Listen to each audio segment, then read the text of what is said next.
Hola, soy Manu Donbiener. Nos encontramos en mi casa en Acapulco, a la que son bienvenidos. Hoy se llama también Satiricasa, como se llamó otra que tuve en otro lugar del país. Les quiero decir que a mí, en lo personal, la veda, V-E-D-A, que impuso el INE, me vale, como se dice elegantemente, gorro. El señor Lencho del INE y el otro señor no me interesan en lo absoluto. Yo puedo decir lo que quiera como ciudadana mexicana libre, y lo puede ser en otras tribunas. No necesito ninguna tribuna mexicana. Y le agradezco a las tribunas gringas, a las que utilizo con gran alegría, que pasen las cosas como son en realidad.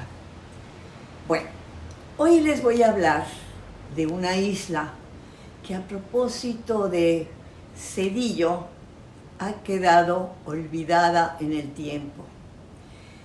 Zedillo es el segundo de los presidentes neoliberales que van a ser, digan lo que digan y como quieran, van a ser juzgados por el pueblo de México, no solamente por la ley, por el pueblo de México, la mayoría del pueblo de México. Se llama Ernesto Zedillo Ponce de León y es un hombre que ha vivido realmente casi toda su vida después de su sexenio en Estados Unidos, porque les hizo a los vecinos, a los queridos vecinos que me permiten estar en sus tribunas, un gran favor. Les regaló parte del Golfo de México, así de simple. Así como aquel Santana del siglo XIX les regaló, porque le dieron una miseria y le pagaron a él, les regaló parte del territorio nacional de lo que fue la Nueva España. Este individuo les regaló a través de un tratado con el señor Clinton al principio de este siglo. Les regaló el Golfo de México, el sur del Golfo de México. Érase que se era, dicen los cuentos, y esto no es un cuento, es una realidad. Érase que se era una isla que se llamaba la Isla Bermeja. ¿Qué tan importante era ese islote a 100 kilómetros más o menos de las costas de Yucatán? ¿Qué tan importante era? Importantísimo. Era el límite del territorio mexicano en el Golfo de México, es decir, hasta donde estaba la isla y para abajo, todo era mexicano. Era un mar mexicano pletórico de petróleo, naturalmente. La Isla Bermeja se encuentra exactamente en las siguientes coordenadas: 22 grados 33 norte y 91 grados 22 oeste. Esta, localización se encuentra en muchísimos mapas del mundo, no solo en México. Esta es una isla que, por supuesto, existió y posiblemente exista, y que simple y sencillamente nos birlaron, hablando elegantemente. Nos robaron la Isla Bermeja, que significa el final de nuestro territorio dentro del Golfo de México. Ha pasado a la historia esto, porque todo se les olvida, pues ¿qué le vamos a hacer? Sin embargo, es una de las peores cosas de este hombre, que fue el que debió cuidar la candidatura nada más ni nada menos que de Colosio, el hombre que fue asesinado en Tijuana, en el norte del país. Ese día de la muerte atroz de Colosio, no se encontraba su jefe de campaña, que era precisamente este individuo que se llama Ernesto Zedillo Ponce de León. No estaba en otro asunto muy importante, según ellos, comandado por un francés que fue un poquito el que organizó, yo creo que a nombre de los propios estadounidenses, todo este desastre final de Salinas y posteriormente inicio de Zedillo. Córdoba Montoya, el señor Córdoba Montoya, que desde entonces, por supuesto, ha desaparecido del panorama y no pasa nada. Volviendo a Zedillo, ¿qué hizo Zedillo? Además de ser el Santana del Golfo de México, ¿qué hizo? Hizo muchas cosas absurdas que lo llevaron a ser hoy el presidente que vive, el expresidente que vive perennemente, por lo visto, en Estados Unidos. Por algo será. Y naturalmente cobijado por una universidad de ese país. En el caso de Salinas es Harvard, en el caso de Zedillo es Yale. Por lo visto, las universidades gringas, que son desde luego excelentes, pero tienen un objeto también muy curioso, que es imponer la supremacía de Estados Unidos en toda Latinoamérica. La isla Bermeja, volviendo a este asunto, está en muchísimos mapas y les puedo decir, como ya lo dije, el lugar exacto en donde se encuentra. Todo esto desde el siglo XIX. Se tomó la medida, está desde el siglo XIX, de los yacimientos petrolíferos de aquella zona. Se llama el hoyo de la Dona. Pero se cayó todo el mundo está en silencio respecto a esa isla que llaman inexistente. De manera que Zedillo y Clinton decidieron que una isla que había existido durante siglos y que conocían todos los marinos del mundo, los que pasaban por ahí evidentemente, ya no estaba por ellos. ¿Por qué fue? Hay que recordar que el fin de Salinas fue atroz. El fin de Salinas con los Estados Unidos y con México fue atroz.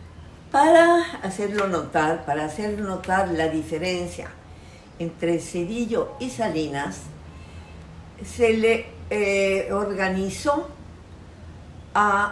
con toda justicia. Además, hay que reconocer que Raúl Salinas de Gortari, el hermano mayor de Carlos Salinas de Gortari, es uno de los mayores bandidos que han existido en cualquier país, no solo en México. Actualmente está, por supuesto, exonerado hasta del más leve delito por un juez del poder que yo llamo perjudicial de México. Es el colmo.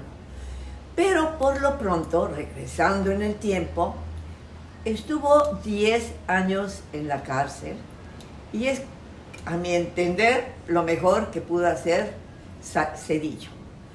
Pero aparte de eso, aparte de dejar a este tipo en la cárcel, hizo otras cosas que México no le puede perdonar. Hizo algo llamado, que también yo tengo mi propio vocabulario, como ustedes ya saben, queridos amigos. Hizo algo que se llamó el robaproa, a mi entender. Claro que se llama fondo El robaproa es un fondo inacabable que México debe pagar a Estados Unidos por el rescate de los sinvergüencísimas grandes, digamos, empresas, porque no son solo personas, empresas bancarias de México y del extranjero. Ellos son los que causaron, los bancos de México, los que causaron la enorme deuda con Estados Unidos que tuvo que pagar México y que sigue pagando y que va a tener que seguir pagando durante medio siglo. Pero respecto al RobaProa, les recomiendo un libro de un bastante buen escritor que se llama, ¿cómo se llama? López Obrador se llama, y es actualmente presidente de México. Él les va a contar ahí la barbaridad que fue cargar sobre las espaldas de México semejante deuda que, como decíamos, tardará más de medio siglo en consumarse. Pero vayamos más adelante. Otras cosas hizo Zedillo que no se le pueden perdonar, no obstante que la Universidad de Yale, repito, lo haya endiosado y que él viva en Estados Unidos después de que salió del poder en el año 2000 y se le entregó el poder al supuesto panista, que sabemos muy bien que no es ni panista ni es nada, es lo que le conviene, que se llama Vicente Fox. Zedillo no puede pasar a la historia como si fuera un enemigo de Salinas y haya mandado, repito, con absoluta, digamos, a mi juicio, justicia, a la cárcel a su hermano, el sinvergüenza de Raúl Salinas de Gortari. No basta con eso para limpiar sus inauditas y propias deudas con el pueblo de México. Y Zedillo se ha manejado por el mundo como la gran cosa, y no lo es. Zedillo es un hombre poco honrado, se quedó también con los ferrocarriles de México, cosa que estamos viendo es absolutamente necesaria. No obstante que los trenes sean del año de la canica, los trenes en el mundo entero son indispensables. Esta alocución de hoy tiene por objeto decirle a los mexicanos: vayan a votar el 1 de agosto a la encuesta, o como la quieran llamar, estos sinvergüenzas del INE, para decir que ustedes quieren, y lo queremos todos los mexicanos que tenemos un gran amor por nuestro país y por la justicia, vayan a votar porque todos estos individuos, por sus diferentes crímenes, vayan a la cárcel. Lo he dicho ya aquí en YouTube, en esta agradable tribuna que me han ofrecido, no puedo decir tanto, porque son años y años que han pasado desde que el neoliberalismo, implantado en el mundo por Margaret Thatcher y Ronald Reagan, se quedó para saquear al mundo, no solo a México. Es demasiado para un solo libro. Yo estoy escribiendo 5 libros respecto a este mismo tema y espero que los vean. Estos los pueden comprar también en Amazon, y pueden ver también algunas cosas en Face, y como decía, estoy aquí en YouTube. muy contenta, porque debo decir que estos elementos, estos instrumentos estadounidenses, ya nadie dice americanos, porque americanos, recuerden, somos todos los de este continente, pero estos instrumentos, estos tres instrumentos que me dan cabida, yo les agradezco, porque de otra manera la veda que imponen los señores del INE, pues me vale, repito, gorro. Ustedes podrán leer en el libro que se llamará México Neoliberal, los títeres de Salinas, Salinas y sus títeres, muchas otras cosas, como las horribles matanzas contra los indios en Acteal, de Ernesto Zedillo, entre otras muchas cosas. Por lo pronto me despido, como siempre, una vez más, diciéndoles: periodismo igual historia. Aquí lo están viendo, es cierto esto que digo.